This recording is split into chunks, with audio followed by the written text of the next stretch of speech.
Assalamualaikum warahmatullahi wabarakatuh. Bismillahirrahmanirrahim. Alhamdulillahi rabbil alamin. Wa afdalus salati wa atammu taslimi ala sayyidina Muhammadin wa ala alihi wa sahbihi ajma'in. Rabbi shrah li sadri wa yassir li amri wahlul 'uqdatam min lisani yafqahu qawli. Subhanaka la ilma lana illa ma 'allamtana innaka antal alimul hakim. Allahumma akhrijna min zulumatil wahmi wa akrimna bi nuril fahmi waftah 'alaina bi ma'rifatil ilmi wa sahhil akhlaqana bil hilm waj'alna mimman yastami'una al-qawla fayattabi'una ahsanah. Allahumma ati nufusana taqwaha wa zakkiha anta khairu man zakkaha anta waliyuha wa maulaha. Allahumma arinal haqqa haqqan warzuqna ittiba'ah wa arinal batila batilan warzuqna ijtinabah. Allahumma anfa'na bima 'allamtana wa 'allimna ma yanfa'una wa zidna ilman wa huda. Amma ba'd. Alhamdulillah, muslimin musliman, hadirin hadirat yang saya hormati, moga-moga kita semua dirahmati dan diberkati oleh Allah Subhanahu wa taala, dan moga-moga kita semua dikurniakan oleh Allah Subhanahu wa taala kefahaman yang baik dalam urusan agama kita dan keikhlasan yang menyeluruh di dalam menuju kepada ridha Allah Subhanahu wa taala. Alhamdulillah, malam ni insya-Allah kita akan menyambung pengajian kuliah Maghrib bulanan hari Isnin yang ketiga, anjuran Masjid Al-Ansar Taman Keramat menggunakan kitab Nurul Huda, Cahaya Hidayah, yang disusun oleh guru saya Al-Fadil Ustaz Haji Adnan bin Haji Muhammad Samman, hafizahullah ta'ala wa nafa'ana bihi wa bi'ulumihi fid daraini amin. Mensyarahkan kitab ayahanda beliau dan juga guru saya almarhum Tuan Guru Haji Muhammad Samman bin Haji Muhammad Khan, rahimallah ta'ala wa nafa'ana bihi wa bi'ulumihi fid daraini amin, iaitu kitab Masailut Tauhid, masalah-masalah yang berkaitan dengan ilmu tauhid. Jadi kita sampai ke muka surat 106 ya. Kitab Nurul Huda, cetakan lama, cetakan tulisan Jawi. Kita patah balik sedikit ke atas. Berapa perkara yang mencari bagi adah, mencari adat. Adah di sini bermaksud sesuatu yang biasa berlaku kemudian diikuti oleh sesuatu yang lain. Maka inilah yang disebut sebagai hukum adat. Hukum adalah menetapkan atau menafikan. Isbatul amri au nafyuhu. Kita kata ya, itu hukum. Kita kata tidak, itu juga hukum. Jadi ya atau tidak itu ada kalanya dengan jalan syarak, iaitu ketetapan daripada Allah Subhanahu wa taala. Ada kalanya dengan jalan akal ya, dinamakan hukum akal, iaitu akal kita yang menetapkan ya atau tidak. Dan ada kalanya dengan jalan berulang kali cuba ya, repetitious experiment ya. Kita cuba jadi, kita cuba jadi ya, lalu kita kaitkan antara sesuatu yang berlaku dengan sesuatu yang lain dengan perkaitan adah. Jadi yang dikaitkan dengan berulang kali cuba ini boleh jadi ada kalanya bersalahan, yakni biasa jadi begini tetapi boleh jadi berlaku berbeza dari yang biasa itu.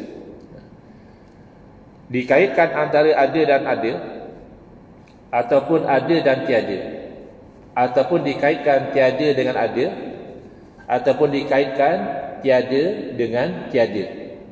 Ini perkaitan adat ya. Misal yang mudah, ada dan ada dikaitkan ada kenyang dengan ada makan. Mana tahu? Ya, biasa cuba kan macam tu. Tak percaya cuba, makan ke kenyang, makan kenyang. Maka mengaitkan ada kenyang dengan ada makan itu adalah hukum adat. Ada dengan tiada dikaitkan ada lapar dengan tiada makan. Juga adat juga. Kadang-kadang tak lapar pun walaupun tak makan. Kadang-kadang lah. Biasanya kalau tak makan ia lapar. Dikaitkan tiada dengan ada. Tiada lapar dengan ada makan. Ini pun dari segi pengalaman kita. Ya, bila makan tak ada lapar. Dan tiada dengan tiada, iaitu tiada kenyang dengan tiada makan. Jadi ini contoh. Bolehlah kait. Ada hangus dengan bersentuh api. Tiada hangus tidak bersentuh dengan api. Ada kalanya bersentuh dengan api pun tidak hangus. Kenapa? Kerana ada lembab, ada air. Ya. Selimut yang basah misalnya, kita kenakan api, tak hangus dia. Sebab air itu menghalang. Ini semua adalah adat. Maka yang kita sampai sekarang ini adalah membincangkan yang mencarikan adat, yang menyebabkan sesuatu yang biasa berlaku begitu, berlaku sebaliknya. Ini dipanggil mencarikan adat itu 5 perkara. Kita sempat cover pada bulan Ogos yang lalu 1. Iaitu yang pertama mukjizat, atau disebut mukjizat. Iaitu untuk para anbiya alaihimus salatu wassalam, khususnya para rasul lah ya. Kerana para rasul ni mereka diutuskan untuk menyampaikan risalah kepada kaum mereka, dan boleh jadi mereka itu dibangkang, ditolak, didustakan, diperolok-olokkan. Maka dikurniakan kepada mereka itu mukjizah, daripada perkataan bahasa Arab a'jaza yu'jizu. Kalau ajaza itu berarti lemah. Kalau dikatakan ajuz, orang yang sudah begitu lanjut usianya sehingga dia jadi lemah. Tapi kalau kita tambah huruf alif, bukan ajaza, ajaza dia yang lemah. Ajaza berarti melemahkan. Kalau qama berdiri, kalau aqama mendirikan. Jadi ajaza yu'jizu berarti melemahkan. Sesuatu yang Allah kurniakan kepada para rasul yang mencari bagi adat luar biasa, yang melemahkan orang selain daripada rasul untuk melakukan perkara yang sama. Ya. Baik, misalnya tongkat Nabi Musa alaihissalam bertukar menjadi ular yang besar, menelan segala ular-ular ahli sihir Fir'aun. Jadi apabila tongkat Nabi Musa alaihissalam benar-benar bertukar menjadi ular, maka ini melemahkan ahli-ahli sihir. Kerana mereka hanya mampu menggambarkan pada mata orang bahawa tongkat tali mereka itu menjadi ular, tapi bukan betul-betul. Maka tidak ada ciri-ciri ular yang sebenar pada tongkat dan tali mereka. Jadi bila mereka lihat bahawa yang dilakukan oleh Nabi Musa AS ni memang benar-benar tongkat itu berubah menjadi ular. Boleh ke tak boleh? Dari segi akal boleh. Kenapa? Kerana itu perkara yang mungkin, masih termasuk dalam kudrah iradah Allah Ta'ala. Ya, Allah boleh jadikan tongkat bertukar menjadi ular. Ya, hukum akal mengatakan boleh. Hukum syarak mengatakan wajib kita percaya. Kenapa? Kerana ada cerita dalam Quran. Berdosa kalau kita tak percaya, bahkan boleh bawa kepada kufur. Tak percaya apa yang disebut dalam Quran. Ya, jadi hukum syarak mengatakan wajib seseorang itu percaya bahawa tongkat Nabi Musa AS bertukar menjadi ular. Dari segi hukum adat, mustahil. Mustahil. Ya. Tongkat menjadi ular, mana boleh? Ya. Tapi mustahil adat boleh berlaku. Masih mungkin dari segi akal. Bila berlaku, maka dikatakan mencari adat. Kalau bahasa moden, luar biasa. Biasa tongkat tak bertukar menjadi ular. Ya, sepanjang kita tengok tongkat khatib ni dah berapa tahun dah. Dia pernah tukar jadi ular? Tak pernah lagi. Tongkat siapa pun. Ya. Tongkat khatib ke, tongkat orang sebab dia ada penyakit tak larat nak berjalan ke, tak ada yang bertukar jadi ular. Maka bertukarnya tongkat Nabi Musa AS menjadi ular ini adalah mukjizat. Demikian Nabi Isa AS boleh menyembuhkan berbagai penyakit. Menyembuhkan berbagai penyakit itu masih lagi adat. Doktor, bomo, dukun, tabib juga menyembuhkan dengan erti adat. Kalau akal tidak boleh menerima menyembuhkan selain daripada Allah. Sebab akal menolak ada kuasa selain daripada kuasa Allah. Itu akal. Adat, doktor boleh sembuhkan, dukun boleh sembuhkan, doktor homeopati boleh sembuhkan. Itu adat. Tetapi yang berlaku kepada Nabi Isa AS mukjizah. Kenapa? Kerana penyakit yang tak boleh disembuhkan oleh orang lain boleh disembuhkan oleh Nabi Isa AS, seperti penyakit kusta, buta, bahkan lebih daripada itu, menghidupkan orang yang telah mati dengan izin Allah Subhanahu wa taala. Apa pun hakikatnya dengan izin Allah Subhanahu wa taala. Jangan jadi macam orang-orang yang degil lagi gagal faham. Bila kita terangkan bahawa kalaupun kita minta tolong dengan wali, hakikatnya yang memberi pertolongan adalah Allah, maka boleh saja kita minta tolong dengan wali. Yang tak boleh kalau kita itu beriktikad memang wali yang beri pertolongan, bukannya Allah. Syirik. Tak nanti wali, doktor pun minta tolong dengan doktor, syirik tak? Pergi kepada doktor, doktor tolong sembuhkan penyakit saya. Minta doktor sembuhkan penyakit. Jawabnya tidak syirik apabila permintaan itu atas jalan asbab. Sebab musabab, usaha dan ikhtiar. Dia tahu bahawa doktor ni pun sebenarnya tidak boleh menyembuhkan penyakit, hanya kan ini sebab saja. Biasa orang pergi pada doktor, doktor cek apa penyakit, bagi ubat yang sesuai, dia sembuh. Hakikat yang menyembuhkan adalah Allah. Dalam Al-Quran Allah berfirman, wa idza maridtu fahuwa yashfin. Atas lisan Nabi Ibrahim AS, apabila aku sakit, maka dialah Allah yang menyembuhkan. Tetapi hanya syirik kalau ketika mana dia meminta tolong kepada doktor untuk menyembuhkan penyakit, memang i'tiqad dia pun doktor yang menyembuhkan, bukan Allah. Ada pun kita yang tak tahu dalam hati dia, kita hukum dengan zahir lah. Dia orang Islam, tentu dia tahu bila dia kata doktor tolong sembuhkan penyakit saya, bahawa doktor itu hanya sebab musabab, usaha dan ikhtiar. Yang menyembuhkan adalah Allah Subhanahu Wa Taala. Lalu ada orang yang degil dan gagal faham, lalu dia kata kalau macam itu, bolehlah kita minta tolong dengan pokok. Ustaz kata boleh minta tolong dengan wali, hatta wali yang dah meninggal pun boleh, sebab yang menolong adalah Allah, bukan makhluk. So bolehlah kita pergi pada pokok minta tolong, wahai pokok, tolonglah saya, dengan i'tiqad Allah yang beri pertolongan. Jadi orang ini gagal faham hakikat dan asbab. Kalau minta tolong secara hakikat, hanya boleh kepada Allah. Selain daripada Allah tidak boleh minta tolong secara hakikat, walaupun kepada malaikat, walaupun kepada nabi, walaupun kepada siapa sahaja, yang namanya minta tolong secara hakikat tak boleh. Kerana secara hakikat tidak ada yang ada kudrah melainkan Allah. Kan kita selalu jawab azab, wala haula wala quwata, kita nafi. Tidak ada daya upaya, tidak ada kekuatan illa billah, kecuali dengan Allah. Jadi kalau minta tolong dengan selain daripada Allah bukan hakikat. Yang boleh adalah asbab, iaitu Allah jadikan sesuatu itu sebab. Adakah pokok dijadikan sebab pertolongan dengan cara kita pergi minta pada pokok?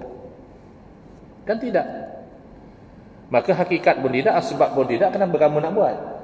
Semata-mata kamu nak menolak pendirian kami Ahli Sunnah wal Jamaah bahawa minta tolong dengan wali tidak syirik, lalu seolah-olah kamu menyamakan wali dengan pokok. Wali sebab, bukan hakikat juga. Tapi pokok tidak jadikan sebab dalam bentuk demikian. Bukan kata pokok itu tidak ada kebaikan, ada. Boleh kita berteduh, boleh kita itu potong jadikan perabot, boleh kita itu potong jadikan rumah, boleh kita itu rebus akar setengah pokok tu, akarnya direbus, diminum jadi ubat. Ada setengah tu daunnya, dan sebagainya lah. Tapi dengan cara pergi kepada pokok, wahai pokok tolonglah saya, tidak demikian. Kalau kita katakan boleh, bukan boleh dengan arti kata boleh buat begitu, dengan arti kata tidak syirik kalau dengan iktikad Allah yang beri. Tapi satu kebodohan lah. Ya, satu orang makan nasi dengan iktikad Allah yang mengenyangkan. Syirik atau tidak syirik? Ya, tak syirik. Satu orang makan batu dengan iktikad Allah yang mengenyangkan. Syirik atau tidak? Ya, tak syirik. Tapi siapa suruh makan batu? Batu tu kan bukan sebab untuk mengenyangkan, bahkan boleh jadi sebab kerana mudarat. Kalau makan batu boleh jadi penyakit, boleh jadi itu dan ini. Jadi masalah ya, orang bertanya dengan niat tidak mahu faham. Dia bertanya dengan niat nak bangkang. Oleh kerana dia tak boleh terima pendirian kita bahawa tidak syirik minta tolong dengan wali, maka dia mengkaitkan minta tolong dengan pokok, dan lebih parah pada itu dia menfitnah, menyebar pada orang ramai seolah-olah kita yang menganjurkan. Hati-hati ya. Ini zaman fitnah. Dan bagi Nabi Muhammad sallallahu alaihi wasallam, mukjizat yang paling banyak seperti membelah bulan dan terpancar air daripada celah-celah jarinya yang mulia. Kalau Nabi Musa alaihi salam belah laut, Nabi Muhammad sallallahu alaihi wasallam belah bulan.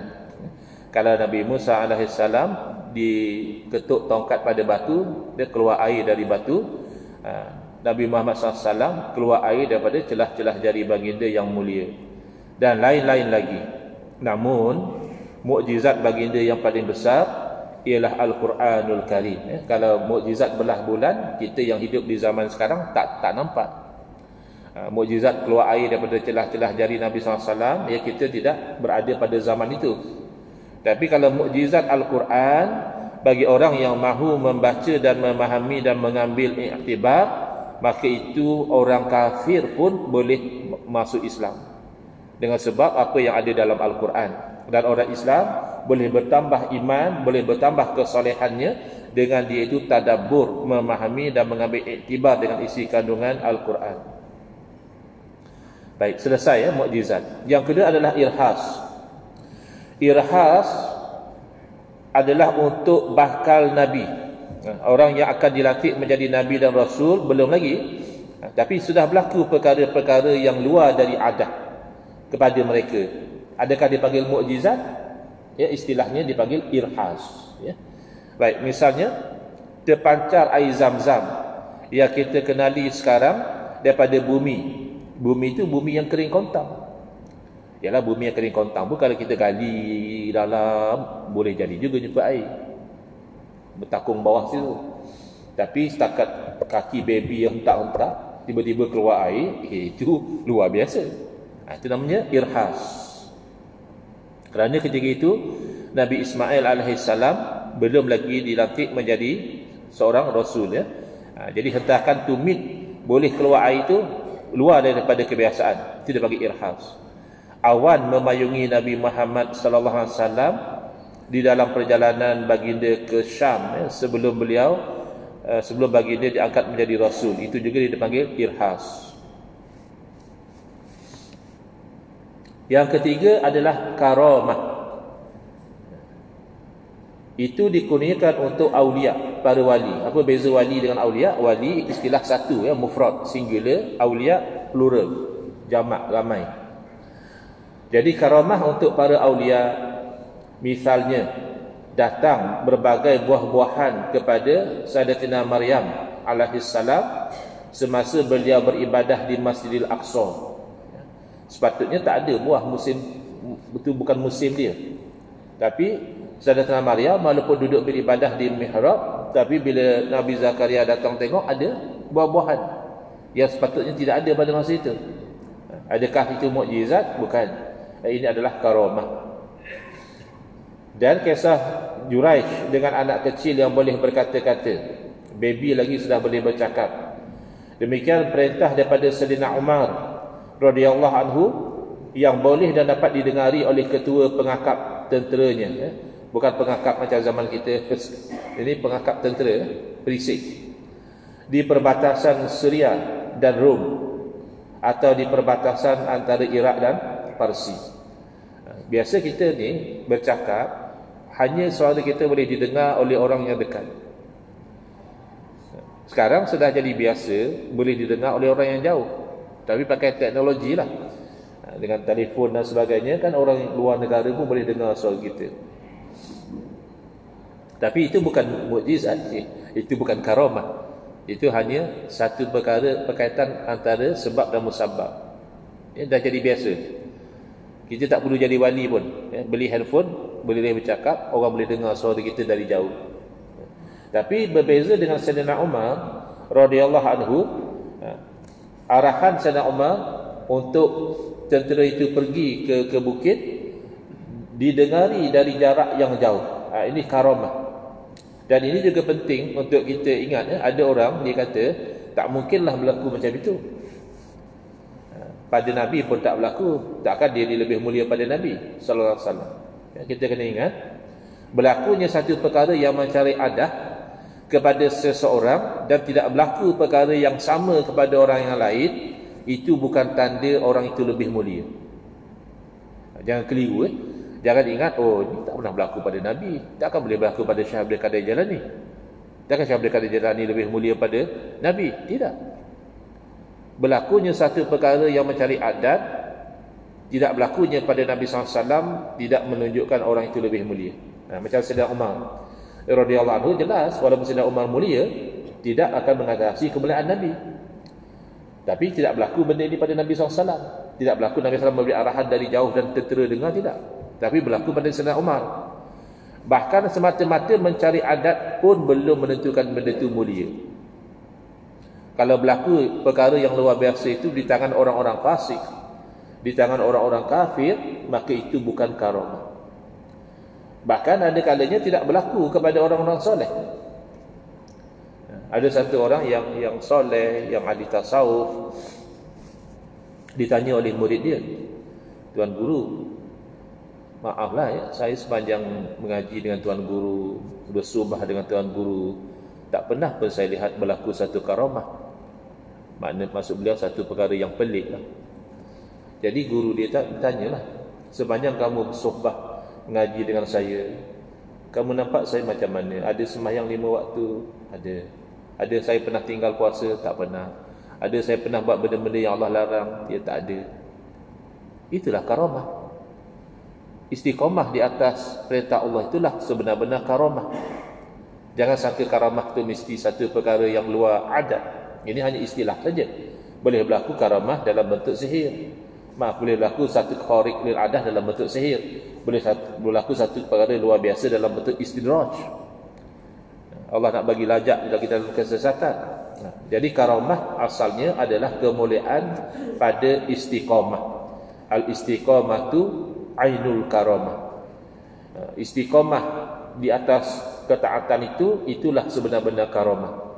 Adapun zahirnya perkara yang mencari adat itu ada kalanya berlaku kepada para wali, dipanggil karamah.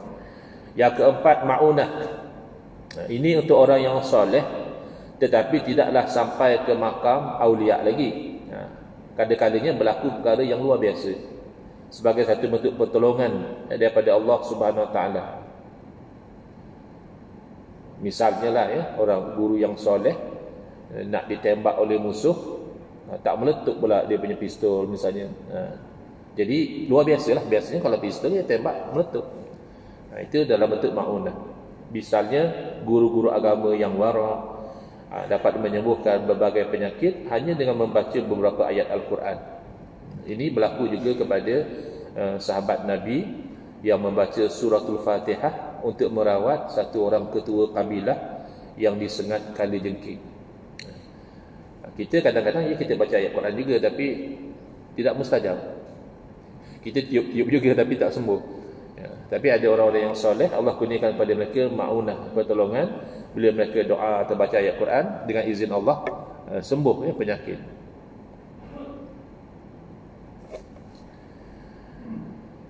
Yang kelima, sihir. Sihir ni mencari adat juga. Berlaku benda-benda yang pelik. Takkan boleh terbang di udara, takkan boleh berlari dengan sangat laju. Tapi ini untuk orang-orang fasik dan kafir. Kalaupun dia terbang di udara, kalaupun dia berjalan atas air, kalau sembahyang pun tidak, puasa pun tidak, Itu bukan mukjizat. Maaf, itu bukan karamah. Itu sihir. Sebab dalilnya apa? Sebab dia fasik atau dia kafir. Misalnya menerbangkan santau melalui angin. Nauzubillah min zalik. Orang yang nak menganiaya orang lain sepatutnya dekatlah. Dia ambil sesuatu, misalnya dia tikam atau dia baling. Ini dari jauh dia masih boleh hantar melalui angin. Itu kan luar biasa. Tapi itu bukan karamah, bukan juga ma'unah. Ini adalah sihir. Membuat orang merasa sakit dengan alat-alat tertentu, seperti kan wudu apa tu, kan dibuat patung, dia cocok-cocok, dia cocoknya patung. Sepatutnya dia cocok patung, orang lain tak ada apa. Tapi dengan sihir dia tu, bila dia cocok patung, orang yang dia nak sihir tu rasa sakit. Ini mencari adat, dan ini bukan satu kemuliaan. Ini haram dan berdosa besar. Yang keenam, ditambah oleh setengah ulama dengan yang keenam, iaitu istidraj. Istidraja yastadriju, istidrajan makna melajakkan lagi. Yakni Allah melajakkan, memberi satu keistimewaan, tapi bukan dengan redha, dengan murka. Biar orang ni rasa hebat, rasa dia betul, dan dia terus hanyut dalam kesesatan. Na'udzubillah. Kan orang kalau dia buat benda tak betul, ditimpa kemalangan ke, sakit ke, apa ke, dia mahu dia insaf. Tapi untuk orang yang istidraj ni, lagi dia jahat, lagi dia dapat benda baik, lagi dia kaya, lagi dia sihat, lagi dia untung, lagi ramai orang sokong dia misalnya. Tapi itu istidraj. Yakni Allah melajakkan, yakni memberi tanpa redha sesuatu kemudahan atau kesenangan di atas daya usaha si kafir dan si fasik. Tapi kemenangan dan kesenangan sementara sahaja. Macam juga orang yang amalkan sihir, dia dapat kebal, dapat kuat, Jadi dia pun seronok. Seolah-olahnya kalau kebal kuat tu tak mati ke? Adakah kebal kuat tu tak sakit? Ada masa nanti dia akan sakit, dia akan lemah dan dia akan mati. Sebagaimana kesenangan yang dikurniakan oleh Allah Ta'ala kepada Fir'aun dan Dajjal. Dan hebat. Fir'aun pun dah hebat, tak pernah sakit, kuat. Dajjal nanti lagi hebat, boleh buat benda-benda yang luar biasa. Tapi ini adalah istidraj. Dan ada pula setengah ulama menambahkan lagi satu, yang ke-8, iaitu syu'udah. Apa dia syu'udah? Iaitu silap mata, magic.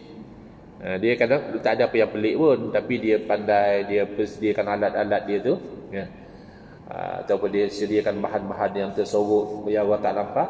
Bila dia buat aksi dia tu, nampak pelik. Itu sebenarnya tidak mencari adat, tapi pada pandangan kita seperti mencari adat. Apakah makna perkataan mencari adat? Mencari adat asalnya daripada terjemahan bahasa Arab, khariq lil adah. Khariq diterjemah secara literal mencari, mengoyakkan. Adah makna kebiasaan. Kalau bahasa kita bermaksud terkeluar dari kebiasaan, iaitu luar biasa. Adah dalam bahasa Arab artinya kebiasaan, yakni perkara-perkara yang biasa terjadi atau berlaku di dalam alam ini adalah melalui sebab. Misalnya dipotong dengan pisau akan putus atau luka, kena api akan terbakar atau melecur. Tetapi Nabi Ibrahim AS tidak terbakar ketika dihumbankan ke dalam api oleh Raja Namrud. Dan juga orang-orang yang kebal misalnya tidak luka apabila ditikam dengan pisau. Sekianlah pengertian dan contoh yang dapat diberikan. Wallahu a'lam. InsyaAllah dalam kuliah yang akan datang kita berpindah ke perbincangan yang baru, iaitu mabhasus sam'iyat, tempat membahaskan sam'iyat, iaitu perkara-perkara ghaib yang kita imani semata-mata didengari perkhabarannya daripada Rasulullah sallallahu alaihi wasallam. Wallahu a'lam. Bismillahirrahmanirrahim. Alhamdulillahirabbil alamin, wassalatu wassalamu ala asyrafil anbiya'i wal mursalin wa ala alihi wa sahbihi ajma'in. Allahumma shrah sudurana wa ahsin akhlaqana wa azim ujurana wa nawwir qulubana bi nuri hidayatika kama natarada bi nuri syamsika abadan abada bi rahmatika ya arhamar rahimin. Walhamdulillahi rabbil alamin. Amin ya rabbal alamin. Wal afu minkum.